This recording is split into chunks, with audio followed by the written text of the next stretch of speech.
अस्सलाम वालेकुम dear students, हम चैप्टर नंबर 9 के लॉन्ग क्वेश्चन कर रहे हैं और लास्ट टॉपिक में हमने सिंगल परचेज क्रैप किया था। अब हम डबल परचेज क्रैप करेंगे। बिल्कुल उसी तरह का है, सिर्फ कंस्ट्रक्शन में थोड़ा सा फ़र्क है और थोड़ा सा मैकेनिकल एडवांटेज के फार्मूले में फ़र्क आ जाएगा।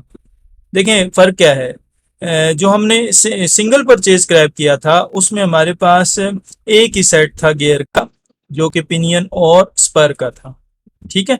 लेकिन यहाँ पे जो है ना हमारे पास दो सेट होते हैं, इसलिए हम इसको डबल परचेज क्रैप कहते हैं।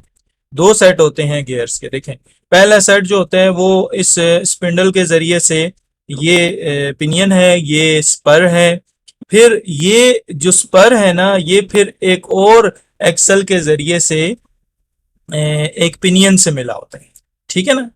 और फिर वो मजीद आगे एक स्पर व्हील के साथ मिला होता है, फिर उस आखिरी वाले स्पर व्हील के साथ ड्रम होता है और फिर ड्रम के साथ हमने रस्सी बांधी होती है जिससे लोड जो है वो ऊपर की तरफ उठाते हैं। बस सिर्फ और सिर्फ यही फर्क है, बाकी सारी कैलकुलेशन सारा कुछ वही है, ठीक है। सिर्फ क्या है कि कुछ एक्स्ट्रा चीजें बीच में हम ऐड करेंगे। जिस तरह से देखें हम थोड़ा सा पढ़ते हैं, डबल बेड लिफ्टिंग दे वही काम करती है, हैवी लोड को उठाती है। अब इससे और उसमें फर्क क्या है? फर्क ये है कि आपको यहाँ पे ना एफर्ट कम लगानी पड़ेगी, ठीक है। डबल परचेज क्रैप के अंदर आपको एफर्ट कम लगानी पड़ेगी क्योंकि ये एक मोर कॉम्प्लेक्स मशीन आ जाती है और मोर कॉम्प्लेक्स, जैसे जैसे मशीन कॉम्प्लेक्स होती जाती है वैसे वैसे आपको एफर्ट की जो वैल्यू है वो कम लगानी पड़ती है अपनी वर्कआउट लेने के लिए। तो इस ये फर्क है डबल परचेज क्रैप में और सिंगल परचेज क्रैप के अंदर।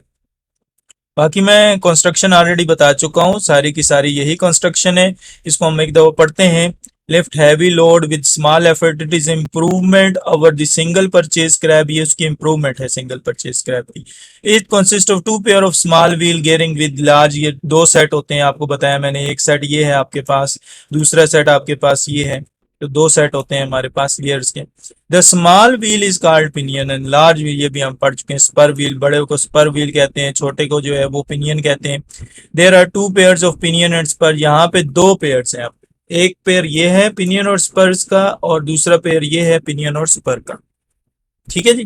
तो अब होता क्या है, the axle to which handle is attach effort is applied is called effort axle. ये एफर्ट एक्सल होता है, ठीक है। ये वाला एफर्ट एक्सल है जहाँ पे एफर्ट अप्लाई हो रही है।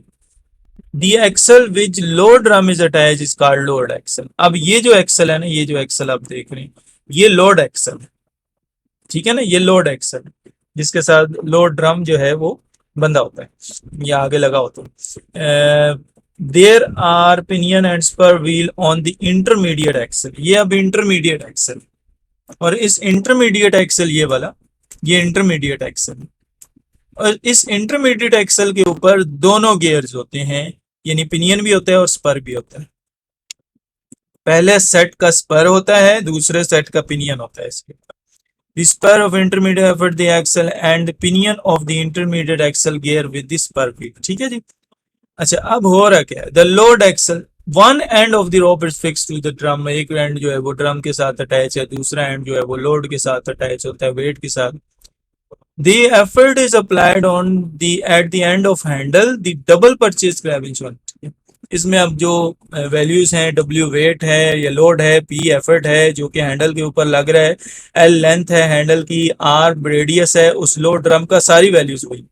सिर्फ यहाँ पे क्या है, T1 जो है वो number of teeth in pinion है और T2 जो है number of teeth in spur है। ये देख लें,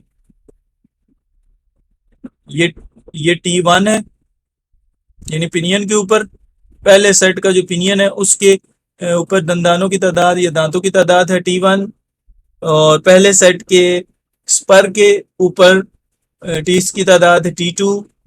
इसी तरह दूसरे वाले सेट में पिनियन के ऊपर जो टीथ की तादाद है T3 है, और दूसरे सेट में जो स्पर व्हील के ऊपर टीथ की तादाद है वो T4 हो जाएगी, ठीक है जी। ये आप देख लें, ये T4 हो जाएगा। अच्छा जी, अब हम करेंगे क्या, देखिए काम वही करना है जो हमने सिंगल परचेज क्रैप के लिए किया था। उसमें हमने क्या किया था, सबसे पहले हमने distance move by effort find किया था, तो यहाँ पे भी डिस्टेंस मूव बाय एफर्ट वही रहेगा, क्योंकि एफर्ट तो उसी पॉइंट पे एक्ट हो रही है और सारी वैल्यूज वही हैं। तो डिस्टेंस मूव बाय एफर्ट हमारे पास आ जाएगा 2πl। ठीक है, लास्ट वीडियो को लाजमी देख लें, उसमें से आपको काफी चीजें क्लियर हो जाएंगी अगर इस 2πl की समझ नहीं आ रही तो। दूसरा हम क्या फाइंड करेंगे, डिस्टेंस मूव बाय लोड हम फाइंड करेंगे। अब डिस्टेंस मूव बाय लोड अगर हमने फाइंड करना है तो उसके लिए हम क्या काम करेंगे, वो होगा 2πr ही। ठीक है, लेकिन उसके साथ हम रेशो को भी मल्टीप्लाई करेंगे।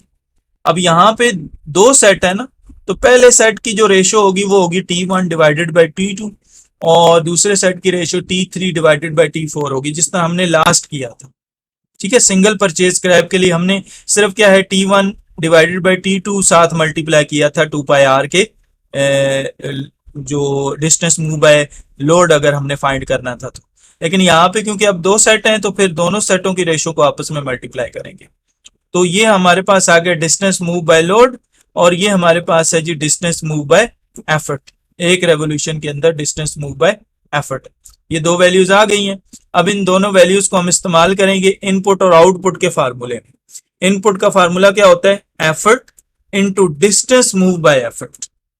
ये एफर्ट है पी और ये 2πl distance move by effort है। जबकि आउटपुट क्या होता है, लोड, ये लोड है, और ये डिस्टेंस मूव बाय लोड है, ये सारे का सारा अभी हमने ये देखा। ठीक है, ये डिस्टेंस मूव बाय लोड, तो ये आ गया। इसी तरह हम P को फिर दोनों तरफ डिवाइड करेंगे, W/P बन जाएगा। W/P जब बनेगा तो यहाँ पे W/P जब बन जाएगा, यहाँ पे तो खत्म हो जाएगा ना, तो W/P को हम इधर ही रहने देंगे, इसके साथ ये सारी जो वैल्यू है ना इसको दोनों तरफ डिवाइड कर देंगे। इस तरफ डिवाइड करेंगे तो ये तो खत्म हो जाएगा, इस तरफ डिवाइड करेंगे 2πl डिवाइडेड बाय नीचे ये सारी वैल्यू आ जाएगी। ठीक है जी, इसको सिंप्लीफाई करेंगे, जस्ट ऊपर नीचे दो वैल्यूज जो कटती हैं उनको काट देंगे, 2π से खत्म हो जाएगा, L/R आ जाएगा हमारे पास, और बाकी जो वैल्यूज हैं वो उलट जाएंगी, यानी T2 और T4 ऊपर चले जाएगा, T1 और T3 नीचे जाएगा। तो ये हमारे पास mechanical advantage double purchase crab के लिए आ जाएगा। ठीक है जी, तो कोई उसमें जो है ना वो ज्यादा फर्क नहीं है, सिर्फ और सिर्फ एक हमारे पास यही चीजें करने की जरूरत नहीं है आपको, एक हमारे पास सिर्फ और सिर्फ यही चीज का फर्क है, T3 और T4, बाकी सारा वही। उम्मीद है समझ आ गई, कि फिर भी अगर कोई सवाल हो तो आप रब्ता कर सकते हैं मेरे व्हाट्सएप नंबर पे। अल्लाह हाफिज।